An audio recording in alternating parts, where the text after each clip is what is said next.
O objetivo da aula de hoje é a gente falar um pouquinho sobre o efeito da proteína no processo de emagrecimento. Na verdade, eu gosto bastante desse tema porque é uma estratégia que eu gosto muito de utilizar no consultório e boa parte das pessoas que eu atendo conseguem ter um resultado muito bom quando fazem tudo que eu falo com relação a dietas ali de emagrecimento, utilizando a estratégia de ter um aumento do consumo de proteína. Então a primeira coisa, aumentar o consumo de proteína não significa que a gente vai excluir carboidratos, excluir gordura da dieta, não é nada disso. É diferente de fazer uma dieta que o pessoal chama de dieta da proteína. Então, supostamente, a dieta da proteína é uma dieta na qual você comeria apenas proteína. E a ideia não é essa. A ideia é que a gente aumente o consumo de proteína para esse aumento do consumo de proteína ajudar no processo de emagrecimento. E aí a aula de hoje é para esclarecer para vocês como esse processo vai acontecer. E aí a gente vai falar sobre os efeitos fisiológicos da proteína no processo de emagrecimento. A gente vai falar sobre qual a quantidade de proteína que pode ser utilizado, como deve ser a distribuição dessa proteína ao longo do dia. Eu vou trazer alguns artigos para vocês aqui darem uma olhada. E também a gente vai falar depois sobre se é possível a gente perder gordura, né, e ganhar massa muscular ao mesmo tempo. E vocês vão ver que com a utilização de proteína é completamente possível, tá? A gente fazer isso ao mesmo tempo. Ok? Então vamos lá. Primeira coisa, funciona perder gordura utilizando mais proteína? Sim, tá? Então aí na tela de vocês vão dar uma olhada em um dos primeiros artigos que eu trouxe. O que eu trouxe? Eu trouxe artigos de meta-análise, que são artigos que têm uma quantidade grande de estudos envolvidos no mesmo artigo. Então eu trouxe 3 artigos de meta-análise, né? Quem estuda aí a área de saúde sabe que meta-análise costuma ser o suprassumo dos estudos científicos, tá? Então, se a gente tem uma meta-análise sobre um tema, a chance de que aquilo que a meta-análise mostrou, ela vai corresponder à realidade na maioria dos casos. E esse primeiro estudo aqui, como é que foi feito? Eles pegaram um grupo de indivíduos, pegaram vários estudos que tinham indivíduos que utilizavam dietas com restrita, né, ou seja, com poucas calorias, mas com alta quantidade de proteína, ou seja, de 25 a 35% do total de proteínas do dia, e comparou com indivíduos que faziam dieta restrita também, mas a quantidade de proteína padrão, 12 a 18% de proteína no dia. Só para vocês terem ideia, 12 a 18% de proteína é basicamente a recomendação da pirâmide alimentar, tá? É mais ou menos essa faixa, uma quantidade de proteína moderada, suficiente para a saúde, mas não é considerado uma quantidade alta de proteína. E o que esse estudo mostrou aqui? Esse gráfico é meio esquisito, mas ele é um gráfico que demonstra todos os estudos avaliados nessa meta-análise. Então vocês vão observar aqui, tá vendo aqui esse eixo aqui? Cada pontinho desse aqui é um estudo, ok? E aí a resultante dele, que está aqui, se vocês forem observar nessa parte, eu vou dar um zoom aqui para vocês darem uma olhada, isso aqui é a resultante do estudo, tá? Mostrando que nesse lado de cá, mostra que a gente tem mais efeito em termos de perda de peso, tá? Perda de peso, aqui vocês podem observar, quando a dieta tem um consumo maior de proteína. É uma diferença pequena, mas é uma diferença em favor de dietas com mais proteína, ok? Nesse outro estudo aqui, aí o resultado foi um pouquinho melhor, tá? Nesse outro estudo aqui a gente vai ver que o resultado foi um pouquinho melhor. Vou dar um zoom aqui novamente. Isso aqui fala que a dieta com mais proteína foi mais eficiente para perda de gordura. Tá? Então, pessoas que comiam mais proteína tinham mais resultado em perda de gordura do que pessoas que consumiam proteína na quantidade padrão. Nesse outro gráfico aqui, aí mostra o seguinte, é um gráfico mostrando sobre massa livre de gordura, ou seja, massa magra. Ok? Então, nesse gráfico aqui já mostra que pessoas que comiam mais proteína conseguiam ter maior ganho de massa magra, ou sustentavam melhor a massa magra. Então, a primeira coisa que a gente observa aqui nesse estudo aqui é que com o consumo aumentado de proteína se tem uma perda maior de gordura, uma perda maior de peso total e uma manutenção maior de massa magra, até ganho de massa magra. Então, o primeiro estudo mostrando uma vantagem. Tá certo que é uma vantagem relativamente pequena, mas há uma vantagem, ok? E o mais interessante desse estudo é que ele mostrou o seguinte, dá uma olhada aqui, ó, taxa metabólica de repouso. Então, pessoas que comiam mais proteína, tá, tinham melhor taxa metabólica de repouso, tinham mais aumento da taxa metabólica de repouso, mesmo com emagrecimento, ou seja, sustentavam mais o metabolismo de repouso. O que a gente sabe é que pessoas que fazem dieta de emagrecimento tendem a ter uma redução na taxa metabólica de repouso. E o consumo aumentado de proteína parece ajudar nesse sentido.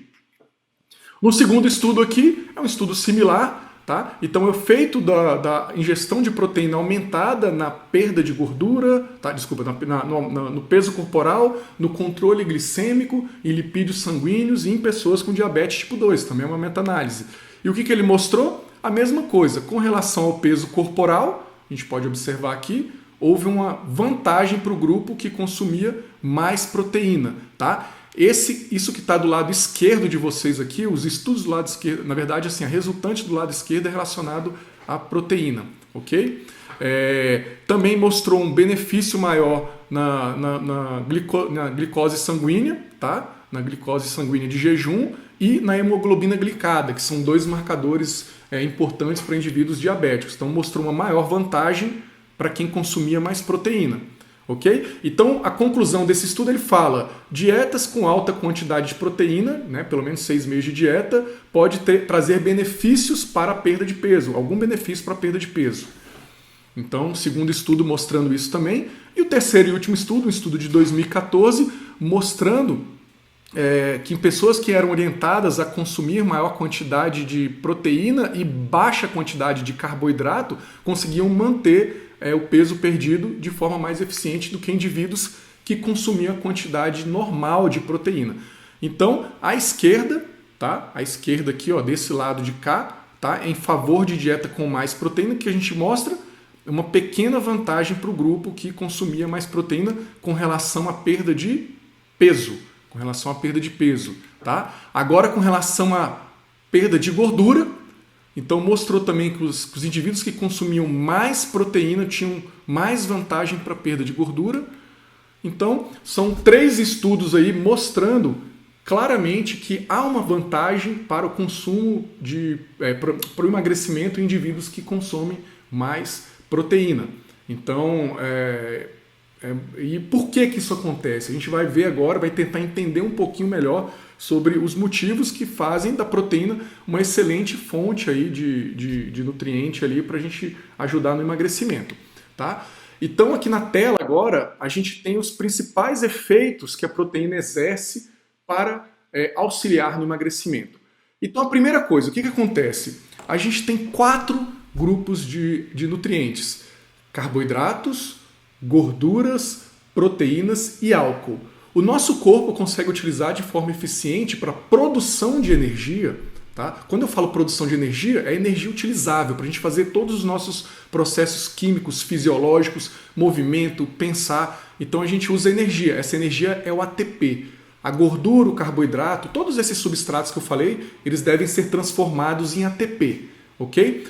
O que acontece? A proteína é um substrato pobre para ser transformado em ATP. Na verdade, a gente utiliza proteína basicamente como uma molécula para servir de estrutura, né? Para fornecer aminoácidos para a gente fazer algumas coisas relacionadas à estrutura do nosso corpo. Por exemplo, reparo de tecido, reparo de tecidos, formação de hormônios, formação de enzimas. Então, a proteína ela serve de matéria-prima, né? Então, na verdade, os aminoácidos para reparar tecidos, cabelo, pele, músculo, enfim, ela tem um efeito pobre como fornecimento de energia. A gente vai utilizar a proteína como fonte de energia basicamente quando a gente não tem disponível muito carboidrato e muita gordura, ok? Então, o que isso significa? Que eu posso consumir uma quantidade maior de proteína e mesmo assim não engordar. Essa é a grande vantagem de proteína no processo de emagrecimento. Eu posso comer mais proteína sem engordar. Então, esse aí é o efeito número 1 e talvez o mais impactante. O segundo efeito que a gente tem com o consumo da proteína é esse segundo aí que fala sobre efeito térmico do alimento. Então, quem assistiu a aula passada, a gente falou sobre isso, tá? Então, efeito térmico do alimento é o quanto de energia eu gasto para metabolizar os nutrientes que eu consumo, os alimentos que eu consumo. Quanto de energia eu gasto para metabolizar gordura, carboidrato e proteína. A gente gasta muito pouca energia para metabolizar gordura, por volta de 3 a 5%. Carboidrato, a gente gasta por volta de 8 a 12% do total energético daquele carboidrato para metabolizar ele. Já a proteína, a média é 30%. Tá? Então, dependendo da fonte de proteína, alguns estudos mostram de 20%, chegando até 40% do total energético que é gasto para metabolizar. Então, é um nutriente que gasta muita energia, consequentemente, a gente gasta um pouco mais de energia no repouso, tá? Como um pouco mais de energia no nosso metabolismo basal. Então, todo mundo fica aí procurando alimentos termogênicos, canela, gengibre. E, cara, na verdade, o nutriente mais termogênico que a gente tem é a proteína. Dá de 10 a 0 aí nesses outros, ok? E uma terceira vantagem, talvez a segunda mais impactante no meu ponto de vista, está relacionado com saciedade. Então a proteína é disparado o nutriente que promove mais saciedade. Se eu tenho mais saciedade, o que vai acontecer? Eu vou conseguir espaçar minhas refeições mais, eu vou conseguir chegar nas refeições, por exemplo, fiz um lanche aqui da tarde, eu vou conseguir chegar no almoço com menos fome, e isso me ajuda a simplesmente comer menos. Então, se eu espaço mais minhas refeições, eu posso fazer menos refeições ao longo do dia. Se eu tenho menos fome quando eu vou fazer uma refeição, porque a refeição anterior me deu bastante saciedade, eu vou tender a comer menos. E isso pode ajudar na ingestão menor de calorias. Então, esse é um terceiro efeito aí da proteína para o processo de emagrecimento. Terceiro efeito especificamente para o processo de emagrecimento. Mas tem um quarto efeito que para a saúde é muito bom, para quem busca ali melhora da estética também é muito bom, que é a preservação de massa magra. Então é muito comum em dietas de emagrecimento, especialmente aquelas dietas que são muito restritivas, que eu perca massa magra. O que é massa magra? Tudo que não é gordura, desde tecido ósseo, perda de peso total de água, por exemplo, até tecido muscular. Então os estudos mostram, e a gente vai ver no final, que eu trouxe um estudo muito bacana que fala sobre isso, que quando a gente tem uma quantidade maior de proteína na dieta, a gente consegue preservar melhor essa massa magra, ok? Então, esses 4 efeitos aqui são muito documentados na literatura e eles mostram claramente um benefício ali da proteína para o processo de emagrecimento. Então essa primeira parte aqui a gente está falando sobre a questão fisiológica da coisa, tá? Então, por que a proteína pode ajudar a gente no emagrecimento? Tranquilo? Esse gráfico aqui, que está na tela de vocês, ele é muito interessante, que ele mostra uma tendência natural de seres vivos, espécies vivas, em perder gordura ou consumir. Na verdade, ele não fala de perder gordura, esse gráfico ele fala de consumo calórico. Então, vamos tentar entender aqui esse gráfico. No eixo de baixo, tá? No eixo de baixo aqui, que eu estou representando aqui para vocês, a gente tem o percentual de proteína na dieta, ok? Então, quanto de proteína está na dieta? Então, começando com 5% e vai aumentando, 10%, 15% até 40%. Nesse eixo de cima, a gente tem energia. Aqui está como kilojoules, que pode ser convertido para quilocalorias. Então, esse gráfico aqui ele mostra o consumo de C, carboidrato, F, fat, gordura. Então, quanto vai subindo, tá? Então a gente tem aqui um gráfico mostrando o consumo de energia e esse gráfico de baixo mostrando o consumo de proteína. O que a gente observa? Quanto menos... Está travando aqui. Quanto menos energia...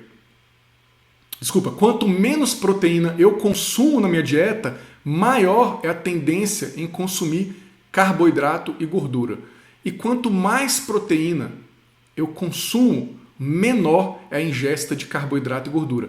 Isso aqui eles chamam de, se a gente fosse traduzir, a hipótese do poder da proteína, seria mais ou menos essa tradução. Então eles mostram o seguinte, que em espécies vivas, a gente tem as espécies vivas, animais, insetos, têm uma tendência a consumir menos calorias vindas de carboidrato e gordura quando a dieta tem menos proteína. Então a gente consome menos carboidrato e gordura quando a dieta tem menos proteína. E a gente consome mais carboidrato e gordura quando a dieta tem mais proteína. E isso a gente está falando de espécies vivas, animais, insetos, só que o ser humano tem uma característica um pouco diferente. Tá? Qual que é a característica do ser humano? O poder da escolha. Então, muitas vezes a gente pode escolher uma proteína, só que uma proteína cheia de gordura. E isso talvez não vai dar muito certo. Mas, pelo menos, é uma tendência natural acontecer esse processo. Ok? Aí, vamos lá. Como eu falei, a tendência é de comer mais proteína e ter a menor ingesta calórica. Só que a gente precisa muito saber escolher as fontes de proteína. Tá? Aqui nessa tabela agora eu trouxe as melhores fontes de proteína para indivíduos que querem emagrecer. Quais são essas fontes de proteína? Proteínas magras. Tá? Aqui, por exemplo, vocês podem observar que a gente tem o peito de frango, tem carnes magras como patinho, tilápia, carnes bovinas como patinho, lagarto. Enfim, eu até fiz um arquivo com uma série de proteínas e eu posso depois disponibilizar esse arquivo para vocês saberem escolher ali as melhores fontes de proteína. Mas a gente tem uma série de proteínas magras que são vantajosas para a gente ter uma resposta positiva para o emagrecimento. Tá? Então a gente deve necessariamente escolher proteínas magras. Por quê? Porque se eu escolho proteína gorda, proteína que tem muita gordura, isso não vai dar muito certo. Só para vocês terem ideia, se eu pegar aqui o peito de frango, em cada 100 gramas de peito de frango, eu tenho aproximadamente 2 gramas de gordura, se eu fizer ele sem óleo, ok? Que é o ideal de fazer. Então, cada 100 gramas de peito de frango, eu vou ter ali por volta de 25 gramas de proteína, 30 gramas de proteína, e eu tenho 2 gramas de gordura apenas. Por outro lado, se eu escolho a sobrecoxa de frango sem pele, eu já vou ter 10 gramas de gordura. Tá? Então, se a gente pensar, são 5 vezes mais gorduras simplesmente por escolher uma sobrecoxa sem pele. Porque se eu coloco a sobrecoxa com pele, isso pula para 14, 15% de gordura. Ok? Patinho, lagarto, tem 4, 5 gramas de gordura. Filé mignon, algo parecido. Você pega ali contra filé, picanha, tem 15, 20 gramas. Mesma coisa de peixe. Você pega ali tilápia, tem 1 grama de gordura em 100 gramas. Você pega salmão, tem mais ou menos 10 gramas de gordura, 14 gramas de gordura. Enfim, então é muito importante que a escolha de proteínas seja baseada em proteínas magras, ok? Aí, vamos lá. Aí uma dúvida que muita gente tem sobre laticínios. Pode-se consumir laticínios? Sim, mas os laticínios magros. Então, em dietas de emagrecimento, eu costumo orientar que os meus pacientes consumam laticínios desnatados. Iogurte desnatado, leite desnatado e queijo desnatado, que na verdade praticamente não tem nenhum. Pelo menos eu só conheço o velho e bom cottage, que é um queijo, né, que tem uma quantidade muito baixa de gordura, se é que eu posso chamar isso de queijo. Mas tem que olhar no rótulo, porque alguns cottages, por exemplo, tem na adição de creme de leite, aí o negócio já bagunça tudo, ok? Então, a gente tem hoje em dia disponível no mercado iogurtes proteicos, ou seja, que tem uma alta concentração de proteína e baixa de carboidrato e 0 de gordura, ou muito próximo de 0 de gordura, e outros iogurtes desnatados. Então, essas fontes de proteína devem ser as mais utilizadas. E sim, pode ser utilizado em dietas de emagrecimento suplementação de proteína, tá? Whey protein, por exemplo, albumina, proteína hidrolisada da carne, proteínas veganas. Então a gente pode utilizar essas fontes de proteína tranquilamente para auxiliar nesse processo. Então, assim, qual que é a vantagem, por exemplo, de um whey protein para o emagrecimento? Basicamente, suprir as proteínas que a gente poderia comer de fonte natural ali. Basicamente, ele serve para suprir isso. Então, se eu não quero, por exemplo, à tarde comer um frango, eu posso utilizar o whey protein no lugar dele. Não vai ter uma vantagem ou desvantagem. Na verdade, assim, a gente pode pontuar algumas vantagens para o whey protein. Vantagem, número 1, na verdade, eu acho que talvez a única, facilidade de uso, praticidade. Desvantagem, custo é mais caro, o poder de saciedade é mais baixo, porque o whey protein é uma proteína que é digerida mais rapidamente, então o potencial de saciedade é um pouco menor. E dependendo da marca, tem muitos aditivos químicos, mas hoje em dia no mercado a gente tem várias marcas que tem pouquíssimo ou nenhum aditivo químico. E o custo, né? O custo do whey protein é muito mais caro. Então, se eu pegar por volta de 20, 25 gramas de proteína vindo de whey protein, eu vou ter um custo ali acima de R$5. Se eu pegar uma boa marca, 7, 10 reais em cada 20, 25 gramas de proteína. Se eu pegar o peito de frango, eu vou ter o custo de R$1, R$1,50. tá? Então a vantagem do whey protein é a praticidade, as desvantagens são essas que eu citei. E qual cuidado que a gente tem que ter com proteínas gordurosas? Então agora vocês vão começar a ficar um pouquinho assustados. Por exemplo, o ovo. O que acontece com o ovo?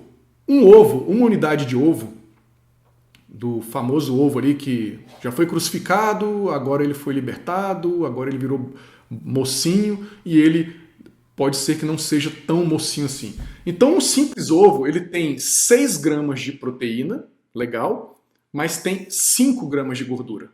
Então é um alimento que tem uma altíssima densidade energética. Só para você ter ideia, por exemplo, eu preciso comer em cada refeição por volta de 30 gramas de proteína, se eu estiver fazendo uns cálculos aí baseado no meu peso. Se eu for comer de peito de frango, isso vai ter 100 gramas. 100 gramas de peito de frango vai ter aproximadamente 30 gramas de proteína. Se eu for comer de ovo, e essas 100 gramas de peito de frango vai me fornecer mais ou menos umas 160 calorias. Se eu for comer essas proteínas, essas 30 gramas vindo de ovo, eu preciso comer uma média de 6 gramas cada um, vou precisar comer 5 ovos, tá? Para ter as 30 gramas. Então, em 5 ovos eu vou ter 30 gramas de proteína. Só que eu tenho 25 gramas de gordura. Então, o total dos 5 ovos vai me fornecer 400 calorias. O total das 100 gramas de peito de frango vai me fornecer mais ou menos 160 calorias. Então, se eu escolho o ovo, o que eu estou fazendo? Eu estou aumentando a quantidade de proteína na minha dieta? Sim, mas eu estou aumentando a quantidade de gordura também. Então, pode ser que não dê muito certo, ok? Mesma coisa para proteína gordurosa, tá? Então, picanha, fraldinha, essas carnes deliciosas ali, elas são lotadas de gordura. Queijo é um alimento extremamente gorduroso. Queijo não é fonte de proteína. Queijo é fonte de gordura mais proteína, ou seja, tem até mais gordura na maioria dos queijos do que proteína. E não importa se ele é branco ou se ele é amarelo, a questão da cor tem muita relação com o tipo de fermentação que foi feito, com outras questões não necessariamente relacionadas à quantidade de gordura. Só para ter ideia, mussarela de búfala, ela é branquinha e é extremamente gordurosa. Então, a maioria dos queijos, eles têm mais gordura do que proteína, tem mais gordura do que o ovo. Então, se eu faço uma dieta com muito ovo, com muito queijo, com carnes gordas, eu não estou aumentando só proteína. Eu estou aumentando no meu dia a dia proteína e gordura. Então, o emagrecimento pode não acontecer. Ok?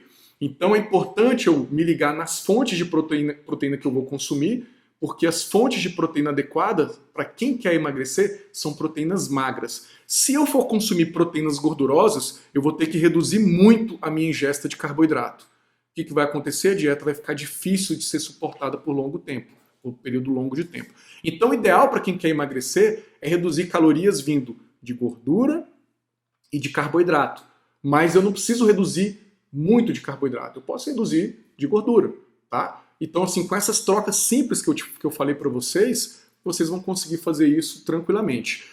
Só para ter ideia, tem muita gente que fica nessa de ovo, de queijo.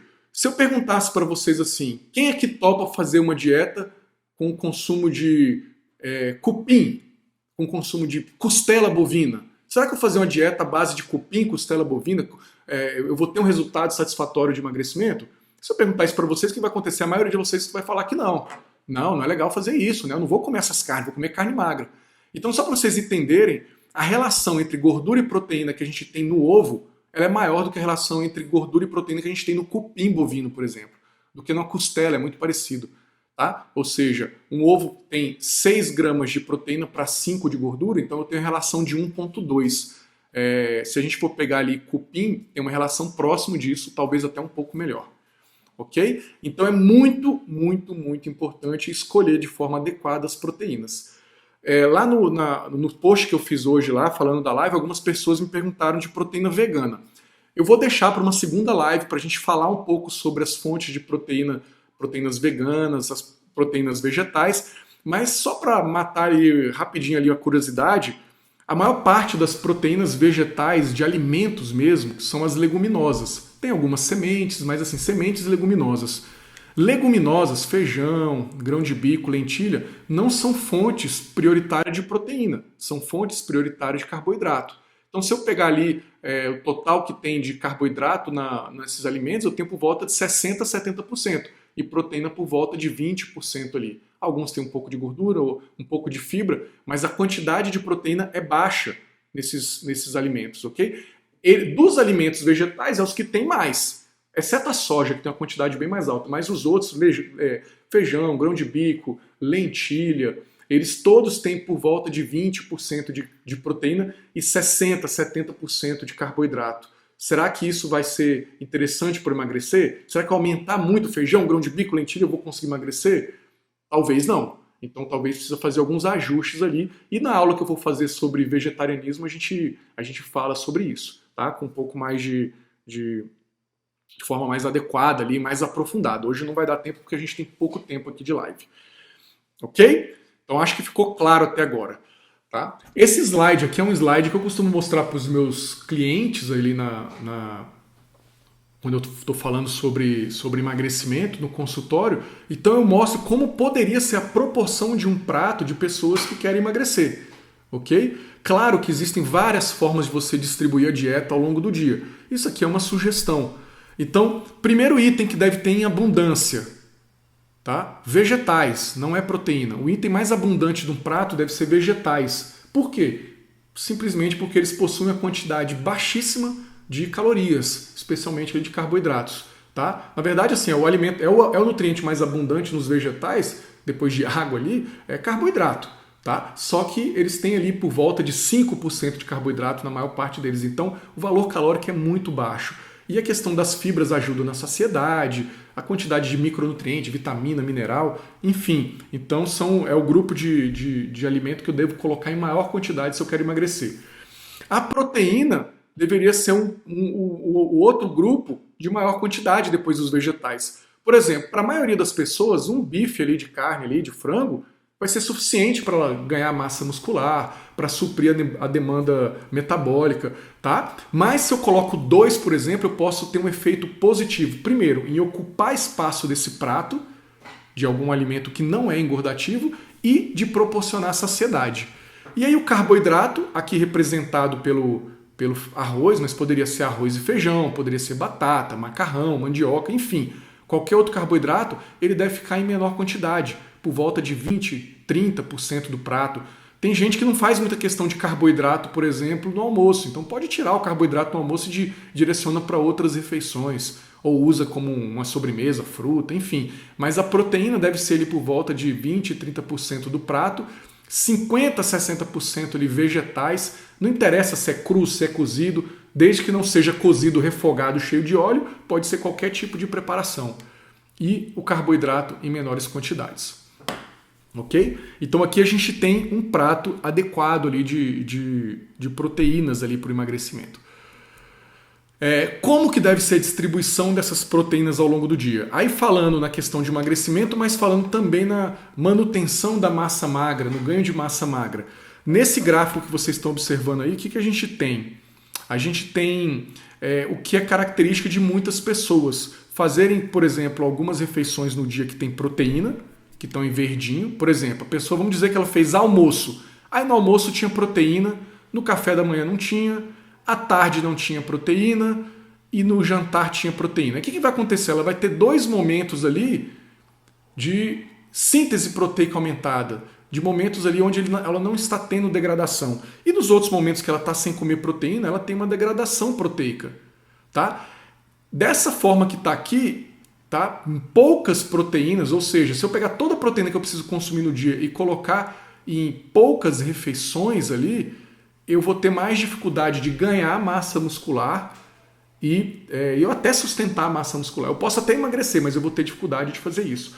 Então a configuração correta e ideal para quem quer emagrecer e não quer perder massa muscular é consumir mais refeições com proteína. Então eu deveria ter ali por volta de 4 refeições de proteína por dia. Eu sugiro café da manhã, almoço, lanche da tarde e jantar. Pode ter mais refeições com proteína? Pode. Pode ter menos? Até pode. Mas se você quer sustentar bem a massa magra, é interessante que tenha menos refeições com proteína. Desculpa, mais refeições com proteína, 4 refeições, por exemplo, ok?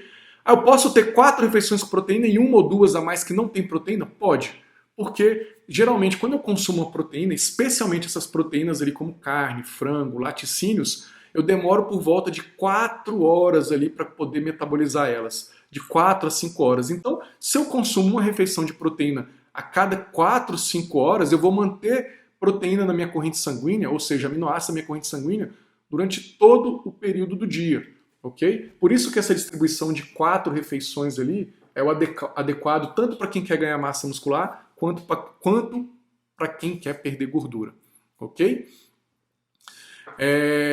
Aí uma dúvida que muita gente tem: é possível perder gordura e ganhar massa muscular ao mesmo tempo? Sim, é possível, e esse estudo aí mostra exatamente isso que eu estou falando. É possível a gente ganhar, mas tem que saber como fazer. Nesse estudo eu já vou responder para vocês mais ou menos a quantidade de proteína que a gente deveria ter ao longo do dia, tá? Então como é que esses caras fizeram esse estudo? Eles pegaram 2 grupos de pessoas. Um grupo de pessoas que consumia 1,2 gramas de proteína por cada quilo de peso por dia. Então vamos dizer que o indivíduo tinha 100 quilos. Aí ele consumia 120 gramas de proteína por dia, ok? O indivíduo que tinha 100 quilos, o outro grupo consumia 240 gramas de proteína por dia. Ou seja, o dobro. Só a título de comparação, a recomendação de proteína para ganho de massa muscular é entre 1,6, 1,8, no máximo 2 gramas de proteína por quilo de peso. Então o grupo 2 consumia mais do que a quantidade interessante para ganho de massa muscular. E o grupo 1 consumia um pouco mais proteína do que o recomendado para a saúde, mas um pouco menos do que seria interessante para ganho de massa muscular. Alguns estudos falam que 1,2 já seria suficiente para ganho de massa muscular, tá? E aí esses indivíduos ficaram 4 semanas fazendo um baita treino, né, uma baita dieta de emagrecimento, um déficit calórico de 40%, ou seja, um déficit calórico bem significativo, e fazia treino 7 vezes por semana. Uma associação de musculação com HIIT, com treino aeróbio comum e com treino pliométrico, que são treinos ali com saltos, treinos com velocidade, enfim, não vamos entrar nesse mérito. Mas o que eu posso dizer é que era frequente o treinamento e, de certa forma, bem intenso o programa de treinamento que eles faziam. Foram 4 semanas ali de dieta bem restrita fazendo isso. Eram indivíduos iniciantes, claro. Indivíduos iniciantes têm mais facilidade de ganhar massa muscular, viu, gente? Só para vocês entenderem. Qual o resultado que a gente teve? Tá? No primeiro gráfico aqui, nesses dois, por exemplo, o pretinho é o grupo que consumiu proteína, tá? Preto, o grupo que consumiu proteína, mais proteína, né? 2,4 gramas. Branco, grupo que comeu menos proteína. Com relação à perda de peso, tá? Body mass, a gente teve a perda de peso igual nos dois grupos, ok? Perda de peso exatamente igual nos dois grupos. Com relação o ganho de massa magra, o que a gente teve? O grupo que consumiu proteína ganhou massa magra. Ganhou em média 1,2 quilos de massa magra nesse um mês. O outro grupo não ganhou absolutamente nada de massa magra. E o mais legal aqui é com relação à perda de gordura. O que a gente observa? Que o grupo que consumiu proteína perdeu mais gordura do que o grupo que comeu menos proteína.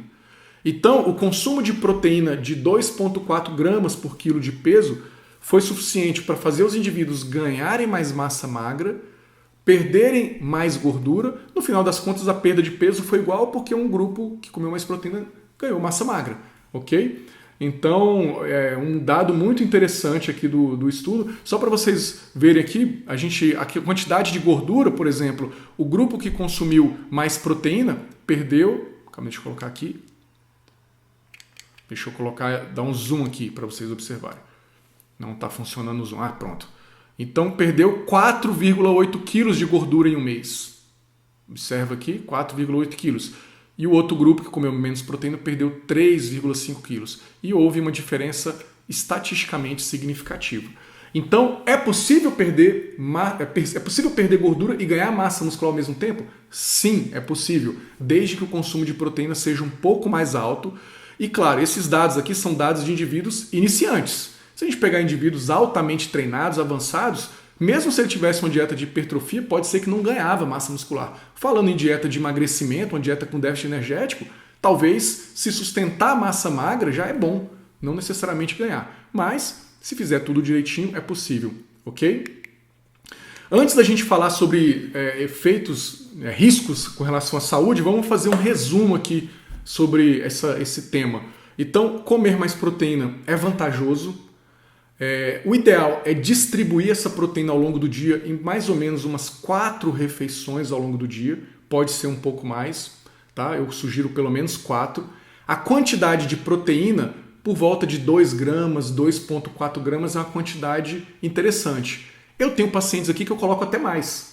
Por exemplo, no almoço, no jantar, às vezes eu coloco uma quantidade maior do que o indivíduo precisa. Tá? Para quê? Para ele comer mais proteína e comer menos carboidrato e gordura. Então, mas assim, se a gente for pensar em cálculo, vocês fazem o cálculo. Quem está interessado em emagrecer, faz o cálculo aí. Pega o peso de vocês, multiplica por 2,4, vocês vão ter uma noção média da quantidade de proteína que você poderia comer ao longo do dia para sustentar a massa magra, por exemplo. Ok?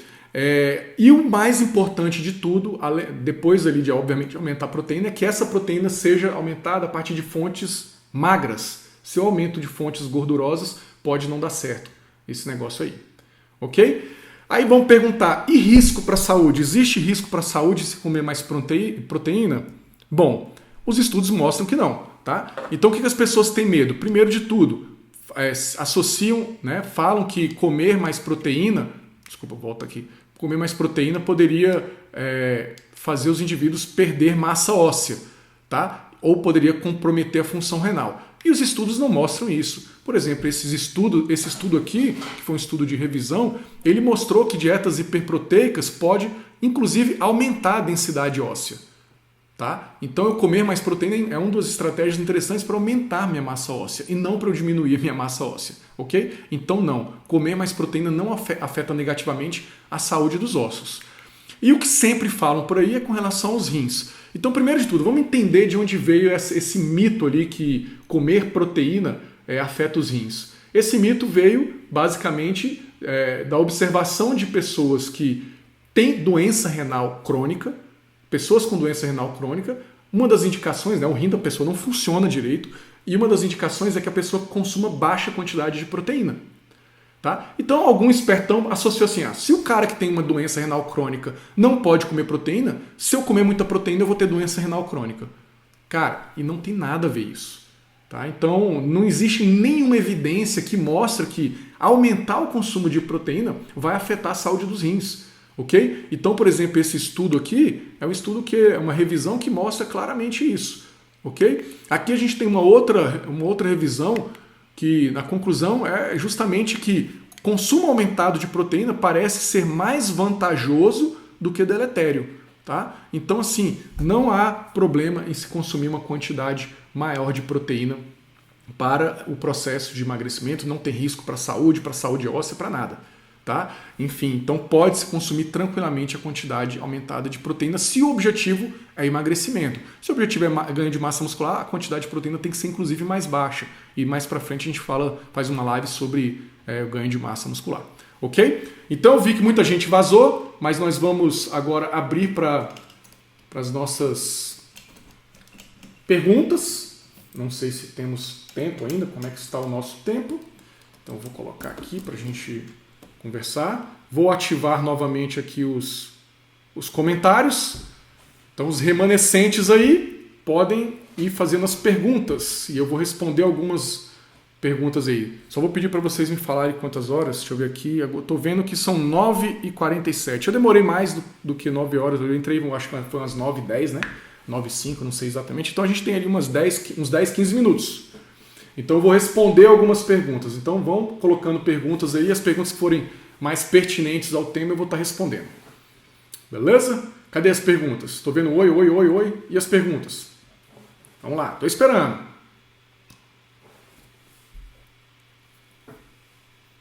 Nada, nada até agora. Low carb e emagrecimento. A gente pode falar um pouquinho sobre isso aí mais pra frente. Tá? A tema é sobre proteína. Vamos ver se vocês fazem perguntas aí relacionadas mais à questão de proteína. Nada? Já vou ter que encerrar então? Vocês não querem conversar comigo mais não? Ó, a galera gostou? Pessoal, não deu certo o negócio no YouTube, pelo que eu vi aqui, mas próximo dia vai. É porque eu não configurei legal, tá? Então, a partir da próxima live, vocês vão perceber que vai ficar muito melhor a gente fazer a aula pelo YouTube. Então, claro, eu vou continuar transmitindo aqui pelo Instagram, igual eu fiz hoje, mas no YouTube eu acho que vai ficar melhor. A gente vai poder fazer coisas mais interessantes pelo YouTube, ok? Ó, surgiu a primeira pergunta ali. Extrato de soja é uma boa fonte de proteína? Sim, é uma boa fonte de proteína, tá? A proteína de origem animal é um pouco melhor, mas o extrato de soja ele pode ser incluído com certeza. Eu mesmo costumo colocar bastante quando o indivíduo não gosta de proteína de origem animal, ou é vegetariano, vegano, enfim. Então dá para usar. Se eu fosse tentar escolher uma soja melhor, eu ia tentar recomendar que tivesse uma soja, por exemplo, orgânica, né? Então talvez isso fosse mais interessante. Mas dá para utilizar sim tranquilamente. Visando emagrecimento, qual seria o consumo mínimo de carboidrato? A quantidade de carboidrato mínima deve ser uma quantidade que não deixa o indivíduo mal, né? Que não deixa o indivíduo, por exemplo, fraco, que não deixa o indivíduo com dificuldade de raciocínio, que não deixa o indivíduo perder performance no esporte. Então a quantidade de carboidrato deve ser o suficiente para isso. Em geral, uma dieta, para ser considerada low carb, é uma dieta que tem por volta ali de 120 gramas de carboidrato por dia. Isso é bastante carboidrato, ok? Então eu recomendo que a dieta tenha próximo disso. Pelo menos ali uns 80 gramas, 100 gramas de carboidrato ao dia. Então, pelo menos é o que eu costumo fazer aqui no consultório. Menos do que isso começa a afetar desempenho no treino para algumas pessoas e a dieta se torna mais difícil.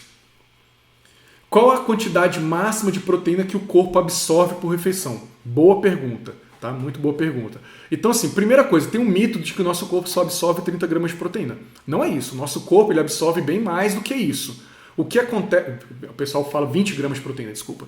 O nosso corpo ele absorve bem mais que isso. O que acontece é que para aumentar a síntese proteica, ou seja, a quantidade de proteína para eu ganhar massa muscular, essa quantidade de 20 gramas de proteína é uma quantidade que foi observada em indivíduos de 80 quilos.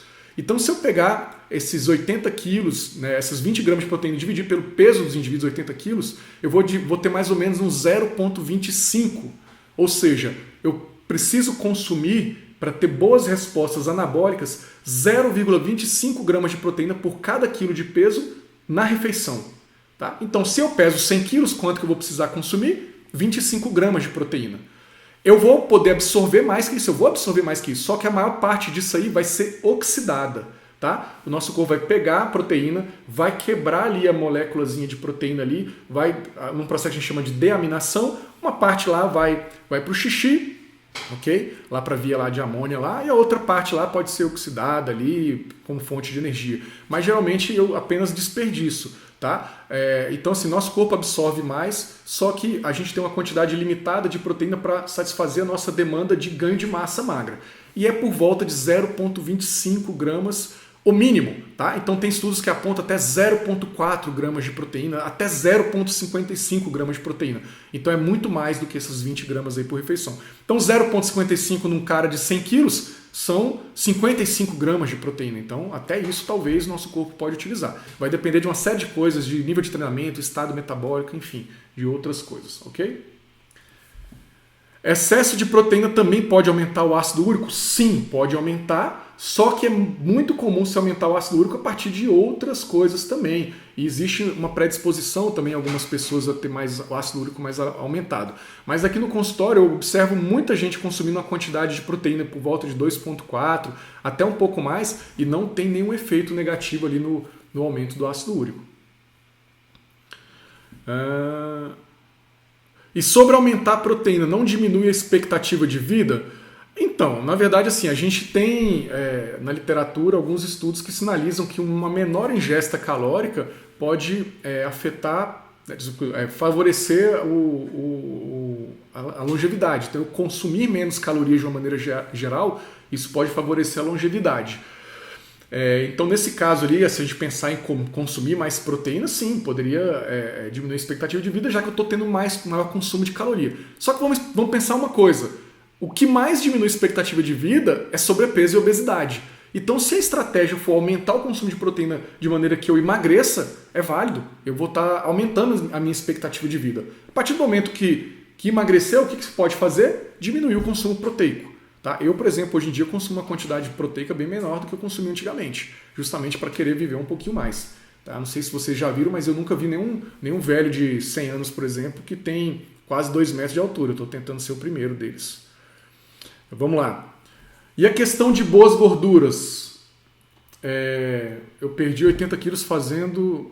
Não entendi, tá? Tá, boas gorduras devem ser consumidas, mas não deve ser em excesso. Se você consome muita gordura, você pode engordar também. A pessoa aqui falando, a Franciane aqui falando que eu já tirei todas as dúvidas. Alguém falando que travou muito hoje. Cara, se travou muito hoje, quem não conseguiu assistir direito, essa aula eu vou colocar disponível depois ali para vocês pelo e-mail, tá? Então cadastre o e-mail lá para receber o lembrete das lives. E aí vocês vão ter acesso às aulas. Então eu vou tentar mandar toda semana, para quem está cadastrado, uma gravação das aulas. Não sei se eu vou mandar sempre, mas eu vou tentar. Quantos ovos cozidos é ideal para comer por dia? Depende de um monte de coisa. Depende do tamanho da pessoa, depende de como é o consumo das outras gorduras do dia, depende de uma série de coisas. Mas o ovo é um alimento altamente calórico, muita gordura. Então quem quer emagrecer tem que tomar cuidado com o ovo. Ok? Como comer muita proteína sem comer muita gordura? Comendo aquelas fontes de proteína magra que eu falei. Laticínios desnatados, cortes de carnes magras. Então, fazendo isso, o consumo de... Não preparando o alimento com adição de gordura. Então, se a gente faz isso, com certeza a gente consegue ter uma resposta positiva para o emagrecimento. Eu vou ver a possibilidade de disponibilizar para vocês um material com a seleção das melhores fontes de proteína, dos cortes de carne mais magro, aí classificando corte de carne magro, moderado e gorduroso. Vou tentar preparar isso, não prometo, mas eu vou tentar preparar isso e ver se até o final da semana eu mando isso para vocês. Provavelmente eu vou mandar isso para quem está na lista, né, cadastrado, ok? Vamos lá. Deixa eu ver quem mais. Frango ou peixe? Depende do corte de frango, depende do tipo de peixe. Quanto carboidrato indicado por dia para emagrecer? Depende de quanta gordura se consome também. Então não tem isso, gente. Não tem um valor fixo de quanto gordura, de quanto carboidrato. Isso vai depender da pessoa que vai estar fazendo a dieta. Ok? Então depende do tamanho da pessoa, depende do nível de atividade física do indivíduo, depende de quanto gordura o indivíduo está consumindo. Então todas essas coisas o nutricionista tem que observar na hora de prescrever ali um plano alimentar. Toda vez que ingerir carboidrato tem que ingerir proteína também? Não, não precisa. Tá? Como eu falei, se a gente consome 4 vezes proteína ao dia, a gente já consegue ter uma resposta positiva para o emagrecimento e para a saúde, enfim. Então, se eu faço mais do que 4 refeições, pode ser que alguma dessas refeições faça sem proteína. Então, não é fundamental consumir proteína em todas as refeições. O cálculo da proteína seria por refeição? O cálculo pode ser feito de 2 formas. Ou pegar o peso total e multiplicar se a gente está falando de emagrecimento, por volta de 2,4, né? Pelo que eu mostrei aqui, 2,4 parece um valor ótimo. 2,4 gramas de proteína por quilo por dia. Aí pega o total que dá e divide nas refeições. Você vai fazer 4 refeições, divide em 4, você vai fazer 5 e divide em 5. Tá? Mas também tem como a gente falar da quantidade de proteína por refeição. Em dieta de emagrecimento é acima de 0,4. 0,4 gramas de proteína. Ok? Então é o que funciona um pouquinho melhor. Para hipertrofia eu costumo trabalhar com 0,3. Para perda de gordura, 0,4. Qual a quantidade de proteína adequada para ganho de massa? A gente faz um dia e uma live sobre massa muscular, sobre ganho de massa muscular. Exemplos de proteína magras, aquelas que eu mostrei na aula, viu, gente? Depois eu vou ver se eu disponibilizo o material para vocês. Sobre a proteína diária, acabei de explicar. Quantos ovos por dia? Já falei, depende de cada pessoa. Sim, o excesso de proteína é metabolizado, mas boa parte ali é eliminado, então não é acumulado como gordura. Proteína em excesso afeta rim? Já tive problema de rim. Não, se você tem doença renal crônica, sim, vai afetar. Você não pode consumir. Agora, se você teve um cálculo renal, você teve ali uma patologia e já melhorou dela, provavelmente você não vai ter risco nenhum em consumir mais proteína. Agora, obviamente, você deve consultar o seu médico para saber qual tipo de problema renal você teve. Eu não sei te dizer isso, porque eu não conheço o seu problema renal. Vamos ver aqui.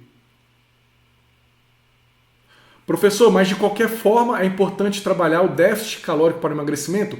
Completamente importante, é fundamental. Sem déficit calórico, pelo menos de carboidrato e de gordura, a gente não emagrece. É possível a dieta ter uma quantidade um pouquinho maior de calorias, desde que essas calorias sejam provenientes de proteína, ok? Então eu costumo chamar de calorias engordativas. Então, caloria de gordura, carboidrato e álcool eu chamo de calorias que são mais engordativas. A caloria vinda de proteína é uma caloria pouco engordativa, tá? Então eu vou falar dessa forma para ficar um pouquinho mais didático ali. Então o que eu devo diminuir? Carboidrato, gordura e álcool. E proteína eu posso manter um pouquinho mais alto. Mas é importante ter um certo déficit energético, sim. 2,4 gramas de proteína ao longo do dia? Sim, ao longo do dia. Vamos lá. Então vamos lá. Maio Cordeiro. É melhor para o emagrecimento a proteína mais gorda, tipo filé. Primeiro, filé não é gordo, tá? Filé é uma carne magra. Ou uma proteína magra e uma quantidade maior de carboidrato. Então, vamos lá. Tem que ter déficit energético. Não interessa se é de carboidrato, se é de gordura ou se de ambos. Costuma ser melhor proteína magra, por quê? Porque gordura tem muito mais caloria do que carboidrato. Então eu prefiro que a proteína seja magra e o indivíduo consuma carboidrato, por exemplo. Melhor do que comer uma proteína gordurosa, consumir uma proteína mais magra e um pouco de arroz e feijão. Então, para a maioria das pessoas, isso vai ser mais interessante porque elas vão ter preferência por isso. Ok? Então, assim, a dieta pode ser com mais gordura? Pode. Ela pode ser com mais carboidrato? Pode. Se a dieta é com mais gordura, ela vai ter que ser com bem menos carboidrato. Se a dieta é com mais carboidrato, ela vai ter que ser bem menos gordura. Agora, o ideal para o emagrecimento é diminuir os dois. Diminuir carboidrato e gordura. E as esbórnias de final de semana.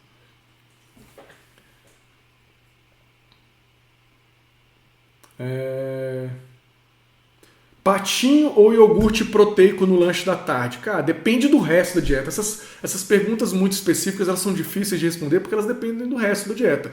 Patinho, por exemplo, ele tem só proteína e um pouquinho de gordura. Já o iogurte proteico, ele tem proteína e tem um pouco mais de carboidrato. Então, assim, vai depender muito do resto da dieta, ok? E para quem é indicado, então, enfim. Mas são duas opções de lanche da tarde, eu prescrevo as duas. Consumir ovo sem a gema pode ser uma boa fonte de proteína com pouca gordura? Sim, pode ser sim. Pode ser uma boa fonte de proteína. O que se fala muito ali é de se jogar todas as gemas fora. Cara, não. A pessoa tem que consumir um pouco da gema porque tem vários nutrientes interessantes na gema. Mas, se a pessoa gosta muito de ovo, vale a pena consumir um pouco do ovo, se o objetivo é emagrecimento, colocando mais clara. Então, assim, para não desperdiçar a gema, compra clara pasteurizada, ou vai juntando a gema ali no congelador e depois faz um quindim, dá para alguém, dá para o inimigo, por exemplo. Mas pode ser válido, sim, comer ali mais claras e menos gema.